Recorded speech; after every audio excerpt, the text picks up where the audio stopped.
Hello नमस्कार दोस्तों। आज हम बात करेंगे एसबीआई कार्ड के बारे में। और इससे पहले मैंने पंजाब नेशनल बैंक का एक वीडियो बना दिया है, तो जिस किसी के भी उसमें स्टॉक रखे हैं तो प्लीज़ सबसे पहले आप जो है उस वीडियो को देख लीजिएगा। और मैं किसी भी तरह की किसी भी वीडियो में बाइंग सेलिंग की रिकमेंडेशन नहीं कर रहा। ये वीडियो केवल एजुकेशन पर्पज़ के लिए है। किसी भी तरह का अगर आपको बाय सेल करना है तो प्लीज़ अपने फाइनेंशियल एडवाइज़र से एक बार ज़रूर कंसल्ट करें, उसके बाद में ही शेयर में ट्रेड करें। अब मैं आपको एसबीआई कार्ड के बारे में बताने वाला हूँ। और यहाँ पर जो भी मैं लेवल्स आपको प्रोवाइड करवाता हूँ उसमें भी आप ध्यान रखिएगा कि मैं आपको कहाँ पर बाइंग के लिए कह रहा हूँ, कहाँ पर सेलिंग के लिए कह रहा हूँ। साथ ही आप उस दिन अगर मैंने कहा कि स्टॉक गिरने वाला है तो आप उसमें 4-5 पॉइंट ज़रूर देख लीजिएगा, जैसे कि उसमें निफ्टी सेंसेक्स कैसा है, मार्केट अप में है, डाउन में है, उस सेक्टर का स्टॉक है तो उस सेक्टर का इंडेक्स को देखना है। उसके बाद में आपको देखना है कि कैंडल कैसी बन रही हैं। उसके बाद में आपको चेक करना है कि बायर सेलर कितने हैं, वॉल्यूम कितना है, डिलीवरी परसेंटेज कितना है। ये सभी चीज़ें चेक करने के बाद में ही आपको जो है स्टॉक में ट्रेड करना है। और फंडामेंटल चेक करना भी ज़रूरी है। साथ ही ट्रेंड कैसा चल रहा है ये भी देखना ज़रूरी है, तब जाकर के स्टॉक मार्केट में आप थोड़ा बहुत कुछ सीख सकते हैं। फिर धीरे धीरे आपकी जैसी प्रैक्टिस बढ़ती रहेगी आप परफेक्ट होते जाएंगे। अब हम चलते हैं एसबीआई कार्ड की तरफ। और एसबीआई कार्ड में अगर हम देखते हैं तो यहाँ पर हमें 2 या 3 पॉइंट बहुत ज़्यादा इंपॉर्टेंट होते हैं, जो कि वीवेप होता है। पॉइंट सारे इंपॉर्टेंट होते हैं दोस्तों। अगर एनएससी की वेबसाइट पर दिया है तो इन्होंने फालतू में कोई भी चीज़ नहीं दे रखी है। अब मैं आपको दिखाऊं वीवेप, जो कि अभी हमारा चल रहा है 844 पे। और यहाँ पर अगर हम देखते हैं तो 945 बाय ऑर्डर लगे हुए हैं 838 पर, और वीवेप हमारा 844 पे। तो ये इंट्राडे में इंडिकेट कर रहा है, नेगेटिव इंडिकेशन कर रहा है। डिलीवरी परसेंटेज से अगर हम देखते हैं तो 50% की डिलीवरी है, जो कि बहुत अच्छी बात है। अब 50% की डिलीवरी बहुत अच्छी बात तो है, पर अब हमें एक चीज़ के ऊपर बिल्कुल डिपेंड नहीं रहना। अब हम चलना है कैंडलस्टिक चार्ट पैटर्न पर।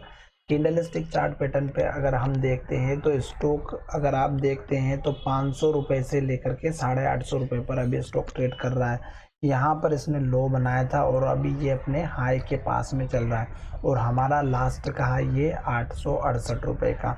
और स्टॉक ने कल के दिन में जो हाई बनाया था 858 का, 10 रुपये नीचे।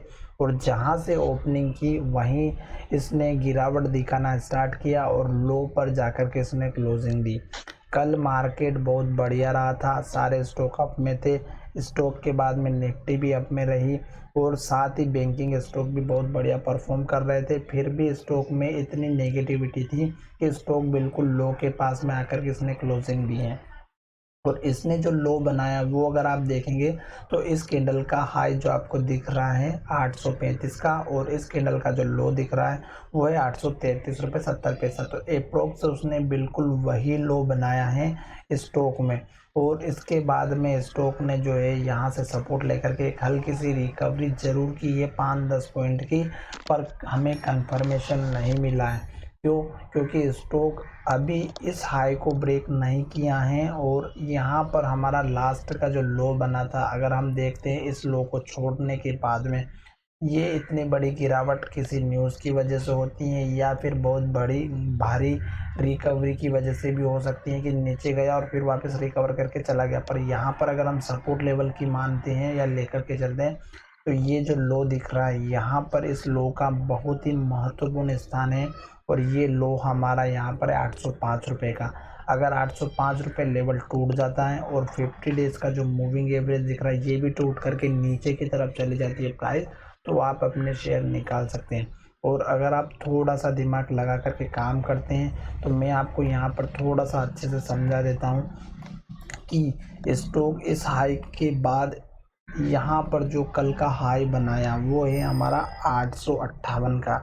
और अगर स्टॉक इसी तरह धीरे धीरे धीरे नीचे जाता रहा तो इस लो को तोड़ करके नीचे भी जा सकता है। पर ध्यान रहे कि 50 डेज़ का मूविंग एवरेज नहीं टूटना चाहिए और स्टॉक हर बार अप ट्रेंड में ही चल रहा है। अभी भी देखिएगा स्टॉक ऊपर लो बना रहा है, हाई भी नया बना रहा है।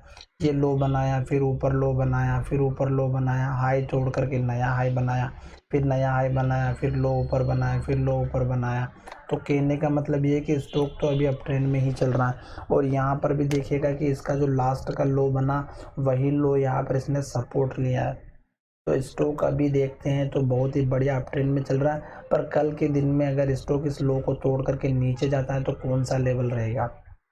इस कैंडल का जो हाई दिखाई दे रहा है 824 का, ये आप एक रेंज लेकर के चल सकते हैं। 824 से लेकर के 828 के बीच में सपोर्ट लेवल रह सकता है। और ये लेवल अगर टूटता है तो स्टॉक फिर इस कैंडल के हाई के पास में आएगा और ये है हमारा 810 का, 810 और 809 के आसपास का दूसरा लेवल। और यही लेवल बार बार स्टॉक यहाँ पर आकर के रुक चुका है। एक लेवल और अगर आपको बीच में चाहिए तो वो 811 का रहेगा, पर वो इतना इम्पोर्टेंट नहीं है। क्यों? क्योंकि अगर स्टॉक ये लेवल तोड़ करके नीचे जाता है तो स्टॉक में फिर एक ये लेवल दिखाई दे रहा है जो कि 811 का ही है। और ये इम्पोर्टेंट लेवल इतना नहीं है जितना कि ये है। और ये 805 का सबसे इम्पोर्टेंट लेवल है, ये नहीं टूटना चाहिए। और मूविंग एवरेज की बात करते हैं 9 डेज़ की, तो स्टॉक की प्राइस अभी इसके ऊपर है। कहने का मतलब ऊपर है तो ये अभी स्टॉक अप ट्रेंड में है। और दूसरी बात, अगर इसका हाई ब्रेकआउट हो जाता है, ग्रीन कैंडल बनती है, डिलीवरी परसेंटेज और भी अच्छा आता है, तो ये लेवल भी टूट सकता है। अब बात करते हैं कि ऊपर अगर हाई ब्रेकआउट हो जाता है लास्ट ट्रेडिंग सेशन का, तो पहला टारगेट कौन सा रखना है। पहला टारगेट आपको इस कैंडल का हाई रखना है जो है हमारा 863 का, और दूसरा है हमारा 868 का। ये दो लेवल आने के बाद में हमने already trend line, support, resistance line सारी ड्रॉ कर रखी है। उसके बेसिस पर स्टॉक में लेवल से मिलेंगे। तो यहाँ पर ये जितने भी हमने लेवल से बनाए हैं उसके अलावा मैं एक ट्रेंड लाइन और बना रहा हूँ। देखिएगा इस कैंडल के हाई से इस तरह से इस कैंडल के हाई को ज्वाइन करते हुए, और ये ट्रेंड लाइन लास्ट की जो बनाई है ये मैंने रेड कर दी है, आपको अच्छे से दिख रही होगी। इस हाई को और इस हाई को ज्वाइन करना है, कुछ भी नहीं करना, ना ही कोई दिमाग लगाना है। और यहाँ पर देखिएगा इसने जो हाई बनाया है इसके बाद यहाँ पर एक नया हाई मिला, यहाँ पर नया हाई मिला और यहाँ पर एग्जैक्ट नया हाई मिला। तो कहने का मतलब ये है कि अभी स्टॉक में ये जो ट्रेंड लाइन दिख रही है लास्ट की रेड वाली, ये काम कर रही है बहुत ही अच्छे तरीके से। तो आप अभी फ़िलहाल इसी का जो है काम करिएगा और इसी के ऊपर ट्रेड करिएगा। और दूसरी इम्पोर्टेंट बात, अगर आपको नीचे सपोर्ट लाइन चाहिए तो सपोर्ट लाइन हमने ऑलरेडी बहुत सारी बना रखी है। एक और मैं बना करके बता देता हूँ, इस कैंडल के लो से लेकर के इस कैंडल के लो तक। या फिर आपको ये नहीं समझ में आती तो यहाँ से इस कैंडल के लो से भी बना सकते हैं। तो ये जो दो रेड लाइन बन रही है ये स्टॉक को परफॉर्मेंस के ऊपर ही बताएगी कि स्टॉक इसके अंदर ही चल रहा है कि बाहर चल रहा है। अगर बाहर आएगा तो स्टॉक में गिरावट आएगी, और स्टॉक अगर इसके ऊपर जाता है तोड़ करके तो बहुत ही बढ़िया मज़े आ जाएंगे दोस्तों, और नया हाई मिलेगा। अब मैं आपको थोड़ा सा RSI की तरफ लेकर के चलता हूँ कि RSI में भी आपको थोड़ा सा नज़र रखना चाहिए। MACD या जो भी आप इंडिकेटर यूज़ करते हैं उसको भी एक बार ज़रूर ट्रैक करते रहना चाहिए। तो देखिएगा RSI अगर आप देखेंगे तो धीरे धीरे करके नीचे की तरफ जा रही हैं। तो इसका मतलब ये हुआ कि अगर RSI नीचे जा रही है तो स्टॉक में भी हल्के से करके धीरे धीरे गिरावट आना स्टार्ट हो जाएगी।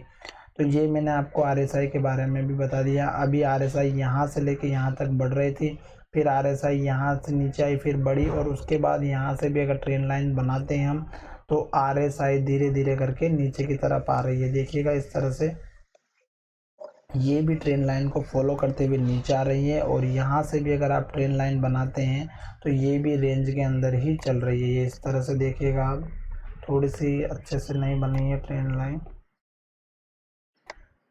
ये देखिएगा RSI भी इसके अंदर ही चल रहा है। तो इसी के साथ साथ भी RSI अगर चलेगा और आप शॉर्ट टर्म में काम करते तो आपको समझ में आ जाएगा। धन्यवाद दोस्तों, मिलेंगे नए वीडियो में। और इससे पहले मैंने PNB बैंक का वीडियो बना दिया है, वो बिल्कुल सपोर्ट पर खड़ा है, कुछ भी हो सकता है, गिर भी सकता है, और उसी के बारे में मैंने डिटेल में बता रखा है। अगर आपके पास PNB के स्टॉक भी रखे हुए तो धन्यवाद दोस्तों, मिलेंगे नए वीडियो में।